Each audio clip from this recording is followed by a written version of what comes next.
How about you, Robert or Dylan? Yes, sir. Everything's still running fine. I hope the red combine didn't melt down when you put those John Deere batteries on it. But I thought them John Deere batteries was going to rip the whole red machine over. It cranked it so fast. Don't burn my starter up with them John Deere batteries now. Oh, everything so far so good.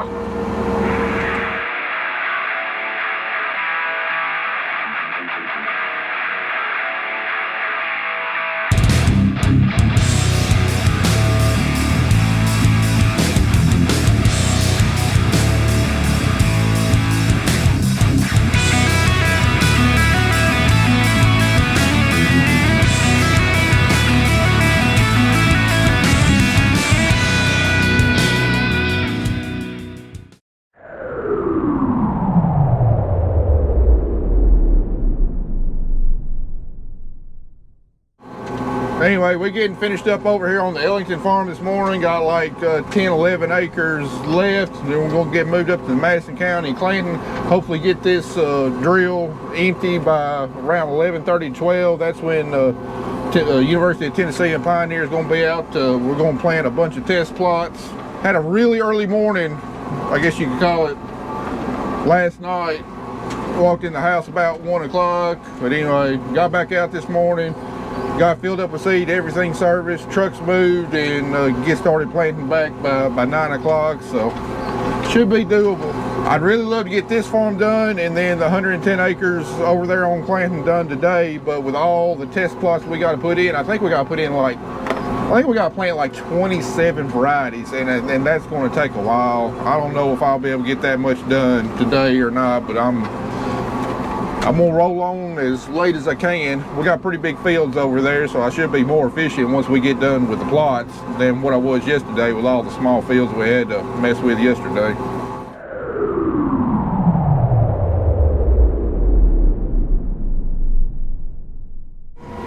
Oh, you saying, Dylan? I just stepped out of the tractor for a minute. You are too far away, Mr. Griggs. I can hear everything that's going on. Make sure y'all ain't talking no smack about me. We were discussing the fact that the people who are hardcore Deere fans on his channel are going to have a conniption fit that he's driving a red machine. Well, not only is he driving a red one, he's probably enjoying a red one for the moment. Well, I would take this over a 6620 John Deere if that's what you're saying. I'm gonna go ahead and go on record and predict that there's going to be a 30-foot Mac dying on Dylan Joyce Farms for 2023 at some point.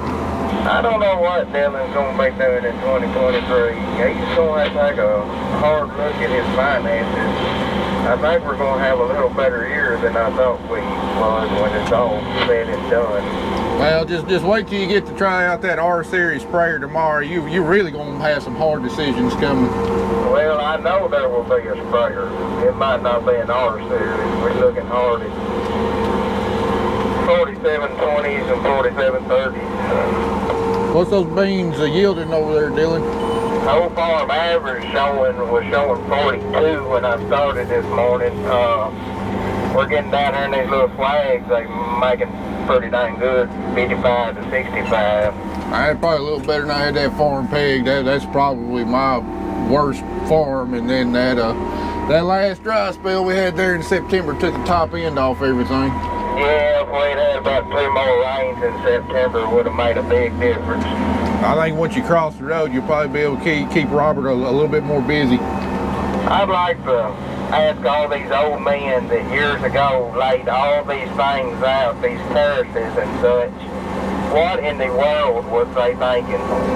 And like I said yesterday, those fields are nice and big and smooth. You should have seen them about 4 or 5 years ago. I mean, there was like a terrace every 20 to 30 feet. No lie, it was rough. I sure wish I had a few fields of that nice big fertile flat Dyer County ground. Not quite. We're in Gibson County. We're a little more rolling. We do have a nice creek bottom farm, so not many, but a few. Now, I know Dylan never admitted, but I think he's really enjoyed running that combine and Draper head, and I know he probably won't ever consider a red combine on his farm. But I tell you what, there's 2 pieces of equipment in my farming career that I have literally almost 0 complaints about. Like, they've almost been designed almost completely perfect. Like, there's not a thing I would change on them. One is my John Deere R Series sprayer. I mean, the way it's designed is, it's fantastic. I've got literally no gripes other than the quality of the paint on the booms. But the second one is the Case IH flagship combines. I mean, they are just, they've just been such a joy for me to run. You know, they're pretty easy to work on. Notice I didn't say simple to work on, but they're pretty easy to work on. Everything's easy to get to. You know, you got very minimal belts. Don't have a rotor belt. Don't ever have to worry about blowing a rotor belt. You choke it up. You don't even have to leave the cab to unchoke it. You know, it's smooth, it's quiet, it's comfortable, it's got tremendous capacity. You know, just can't say enough good things about it. And I know John Deere, you know, their S-Series combines, you know, the 70 Series combines, you know, I'm sure that they're just fine. I've never actually run one myself. But I don't see how I would possibly enjoy running one of those more than a Case IH flagship combine. That's just my personal opinion. I'm sure a lot of y'all may disagree. Even though he probably won't ever want to come home with a red one, I'm sure him getting an opportunity to run that combine going to give him at least a little something to think about. I'm pretty sure he's made up his mind on the header. You know, whenever he can make it happen, I imagine that's the route he's going to go on getting a Draper head. My fingers are throbbing, so yeah, just trying to hang on and watch TV, and yeah, beans are boring. Beans are pretty boring, so I really don't have anything else to report other than although I have seen 3 bunnies and 2 hawks, and the bunnies have outsmarted the hawks so far. So that's the update on animals, if you wanted one. I don't know what else to talk about. It's boring out here. It's legit boring. Well, that's what we're doing for the next several hours. We got 25 varieties a week we got to plant. One variety at a time, 20 foot wide at a time. And because we're planting them across the rows, got to go slower, otherwise it gets too rough. And the reason we're going across the rows is because I sprayed the field with the rows, and this way we're driving across the plots instead of having to set of wheel tracks all the way straight through just a few of the plots that might skew the results. Yeah, definitely going to be a late night. It might be, heck, it might be close to dark by the time we get done with these plots. The way these plots work, after I plant a pass, they have to vacuum all the seed out of the drill. I mean, we're only putting 1 bag of seed in the drill, but still, it takes several minutes to be able to clean all the seed out of the drill. Then put the next bag in, plant it, rinse and repeat 26 times. But the data we get on it is definitely worth the time. Should help us make good seed choices in the years to come. Well, we just about done with plots. Got 3 more left. Been doing this 2.5 hours. Lost a lot of daylight, but we'll try to make up time when the sun goes down. But Dylan and them been having about as slow a day as I have. Unfortunately, the clip I had recorded with him talking on the radio about it, my microphone was off. So anyway, what happened is they got started this morning, and they're around 12:30. They stopped for lunch, and he shut the combine off. Fortunately, he did. Got out and smelled a real strong sulfur smell. Went over there to the batteries, and one of the batteries was bubbling. Or as the combine been running, probably wouldn't have noticed that. Anyway, he took the batteries off, took them to John Deere, had them tested. He said one of the batteries was about to explode. It was still hot when they got there, and the other one was weak. So I thought I was having a problem with the battery because we had to jump the combine off the last couple of days. I thought maybe just where it'd been sitting in the shed, the battery had drained because the radio was on or something like that. But apparently we just had a battery going bad. I just go to show you that's why you have good quality people on your farm, is to catch stuff like that, because if that battery had exploded or sparked or something, caught fire, could have burnt my whole combine down, and they caught it just in the nick of time. You know, if you just have like steering wheel holders or people just sit in the seats, a lot of times they don't notice stuff like that until it's too late. That's why we try our best to have only good quality people on our farm. And then when you do have good quality people like Dylan and Robert on your farm, still sometimes it pays to be lucky, you know, because if he hadn't stopped to eat lunch right then, hadn't shut the combine off, there's a good chance that he never would have noticed anything like that until it was too late. Man, this year can't get over quick enough. I'll trade you a Sterling and 5,000 to boot for the little international truck here. I think I'll pass. I've had enough experiences with Sterling. I think I'll keep that old international. It's going on, I think, year number 10 for us, and it's been a good one, and it don't have any emissions on it. I have been demoted. That's probably a good time you got your seat time in first. Robert might not have given you a chance if you put him on there first. It feels weird not having a spare combine. I just don't know what to do. I was telling Dylan, I for some reason I thought y'all had easy steer on your combine. I don't know what I was thinking. We talked about putting it on there, but never got around to it. Dylan, out of all the things, I was assuming you would probably prefer your trucks over that International right there. I know the paint on that Freightliner looks a lot better than that white on that International. Oh, we're keeping the Freightliner. I'm just trying to get rid of the green on it, though. Ugly Sterling. I might need to buy it off of you to have as a part trucks for my Sterling, since you can't get parts for them no more. You go to buffing on that green Sterling just like you did that Freightliner, it just might change colors on you. You never know. All right, got all the plots planted. Now I'm gonna fill up with seed. Unfortunately, the solenoid that activates the throttle on my seed tender here broke. So only way I can load it is stick the pipe up there, go back, hold the throttle manually, go back up there, move the pipe, hold the throttle manually, and so on until it's full. New solenoid got to come out of Kansas, and well, we'll be done planting wheat by the time it will get in anyway.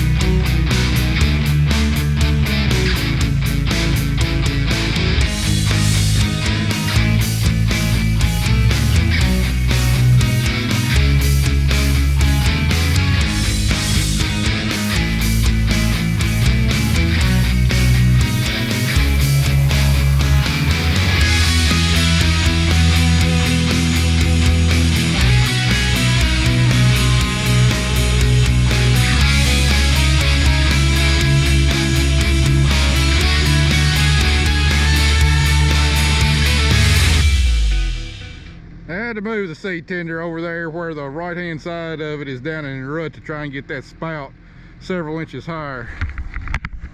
That spout is awesome when we're filling up our planter. You know, you got a good angle on it, but you need a real long reach.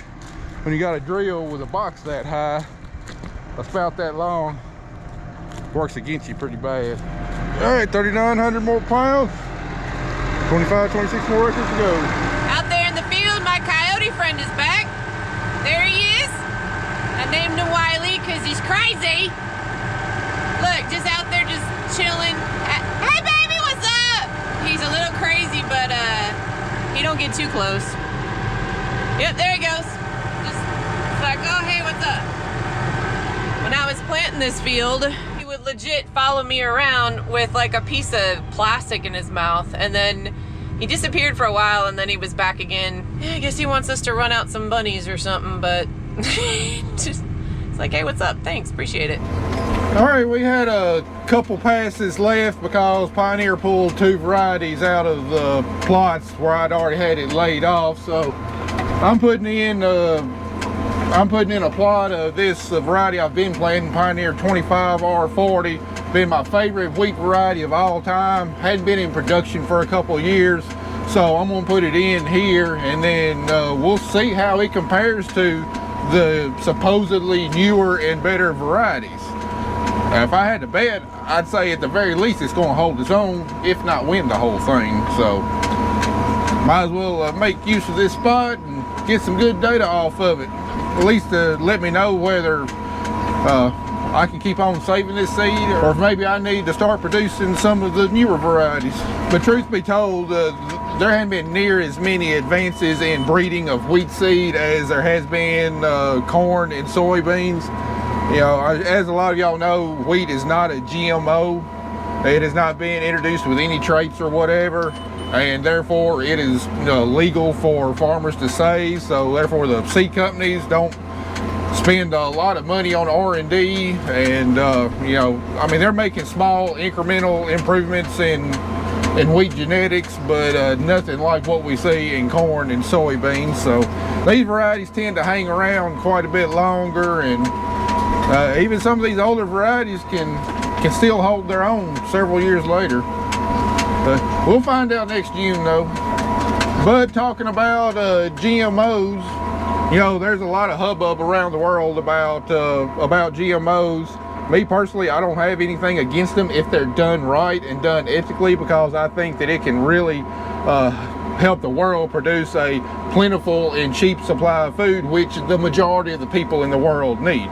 You know, the majority of the people are not well off. You know, they're middle class, or even a large percent of them is poverty class, and I mean, we need cheap food for those people to survive, and GMOs is a good technology that allows us to do that. However, when you think about it, any seed out there that is planted by a farmer is a GMO. It has been genetically modified over the course of decades, centuries, thousands of years as it is being bred. You know, these breeders, ever since the dawn of time, have been observing plants, observing their characteristics, and then breeding them together to hopefully breed positive characteristics from two parents into one variety that will be better than both of the parents. You know, take corn for example. If corn was not bred the way it is, and we're not talking about artificially introduced genes, but if corn was not bred the way it is, it would cease to exist in the environment as in the form as we know it. So even though GMO is typically a term reserved for the artificial introduction of genes into a plant species, and generally genes that are not related to that plant species, that's from a different plant species or insect or some other form of life, to give that plant a specific trait, whether it be in insect resistance or herbicide resistance or whatnot. You know, when you get down to the brass tacks, everything out here that we consume is technically a GMO. How about you, Robert or Dylan?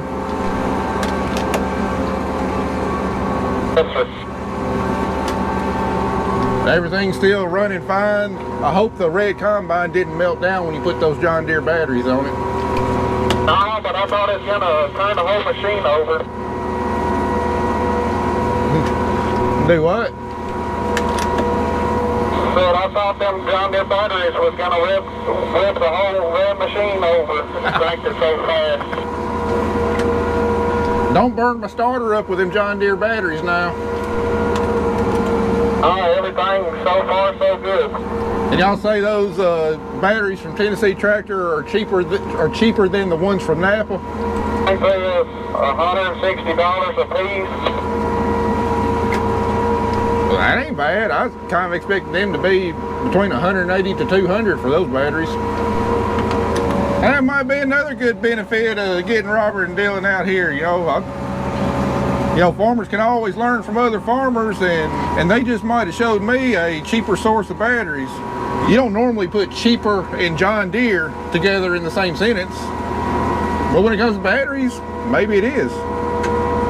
I have to get a price from Napa on what those batteries would be and compare them. All right, another 26 acres down. Gotta get some more seed, but my seed tender here is empty. So before I can load the drill up, gotta get the fertilizer truck that's got the seed in it, load my seed tender up, then I can fill the drill up. Burr, it's starting to get a little chilly. I think we got a little cool air coming in front of this cold front. I believe I'll be wearing some sleeves tomorrow.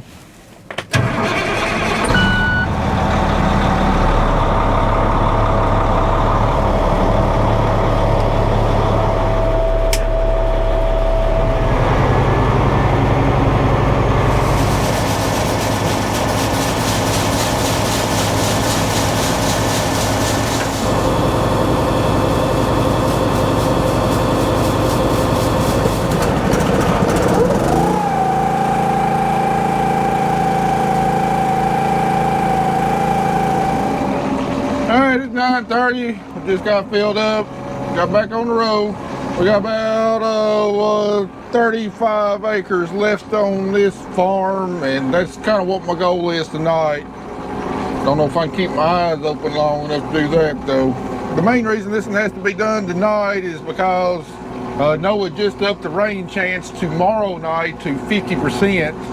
And Robert and Dylan, I'm gonna have them spraying behind my wheat that I've already planted tomorrow. Instead of cutting beans, they're gonna be spraying Roundup and Zidua. And the problem is, if the seed is not in the ground long enough and can imbibe the moisture and swell the seed up before rain, you get the rain on that Zidua incorporating in the ground, and then that seed takes up the Zidua, and it can really hurt germination. As moist as the soils are, you know, I think, you know, 24 hours of it being in the ground will be plenty enough time for it to absorb all the moisture it's going to need to, and then that way if it rains and gets the Zidua in the ground, the seed won't actively be taking up the Zidua, and germination should be fine, in theory anyway.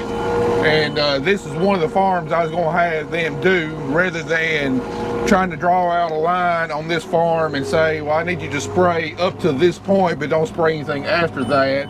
You know, you start getting a little complicated, whatever. So it'll be just easier on them if I can just go ahead and get this farm completely done. That way I can say, just go ahead and spray the whole farm. But once you get done with that farm, you know, that's all the spraying we're going to need to do right now. And if I were to wait and try and finish up a few acres on this farm tomorrow, you know, say around 8, 9, 10 o'clock, then you're only looking at about 12 hours in front of the potential rain, and then you run the risk of the seed not having enough time to imbibe clean water, and then it could potentially soak up some of that chemical, and then I could have 10, 15 acres, you know, whatever I didn't get done over here, you know, potentially have a stand failure on that. And by the way, not all residual herbicides are like that. It's just that, you know, wheat is tolerant of Zidua. I think it's pyroxysulfoxone. I know I butchered that pronunciation. But Zidua is such a great chemical on controlling annual ryegrass and also poana, which are two of the biggest yield robbers in wheat. You know, it'll give you pretty much season-long control of those two weeds. And by doing that, it could potentially save us having to spray about a $20 herbicide application come springtime to kill those weeds, after you've already probably lost some yield due to competition with those weeds. Stick a fork in me. I'm done. I'm spent. See, it's right at midnight. Didn't quite get this farm done, but I can't do no more. We're out of seed. By the time I got filled up with seed, it'd be 12:30. By the time I got this farm done, it'd be close to 2 o'clock. By the time I got home, it'd be 2:30. By the time I took a shower, got in bed, it'd be 3 o'clock. Not tonight. We're gonna go up here and try and get a little bit of a head start on tomorrow. I'm gonna go ahead and get the drill filled up, get the seed tender completely topped off. Be less I gotta do tomorrow. So we'll do that, and then I'm gonna go get some shut-eye. Y'all come back out here in the morning with me. It certainly don't take much for plans to change. And that's what they did overnight. And so I guess you're saying you wouldn't trade any of your fields for mine then? I'm never going to badmouth any of my farms again. Try calling Nate, didn't answer. Try calling Kelly, she didn't answer. Dylan just mysteriously left the radio.